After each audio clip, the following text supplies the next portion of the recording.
মেজদি, জ্ঞানদা নন্দিনী, আমার ভাসুর সত্যেন ঠাকুরের স্ত্রী। যেমন অপরূপ সুন্দরী, তেমনই মনোরম তার রুচি। কথাবার্তায় হোক বা পোশাক আশাকে, মেজদি ছিলেন সবার থেকে আলাদা। যেভাবে শাড়ি পরতেন তেমনটা আগে কখনো দেখিনি। এসো। পশ্চিমে অভিজাত ভদ্র স্ত্রী লোকেরা নাকি এভাবেই শাড়ি পরেন। তিনি মনে করতেন পড়াশোনার পাশাপাশি আমাদের বাঙালি মেয়ে বউরা এরকম ভাবে বেশভূষা করলে তবেই ঘটবে তাদের ব্যক্তিত্বের আত্মপ্রকাশ। কি দেখছো? আমাকে শিখিয়ে দেবে মেজদি? কি শেখাবো? অমন ভাবে শাড়ি পরতে কাউকে দেখিনি তো, আমিও পরবো। নিশ্চয়ই পড়বে।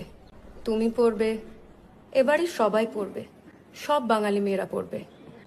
And on it said, a century of prayers, such as I can, twice a word. I'll weep and sigh. Leaving so his service, follow you. So please you entertain me. আচ্ছা, একটা কথা বলো, শেক্সপিয়ার এই নাটকের নাম সিম্বলিন দিলেন কেন? ইমোজিন রাখা উচিত ছিল বলছো? আলবাত, ইমোজিন তার বাবার ইচ্ছের বিরুদ্ধে পস্তুমাসকে বিয়ে করে, এবং এই নাটকে সেই তো নায়িকা। আবার উল্টো থেকে দেখো, পস্তুমাস যখন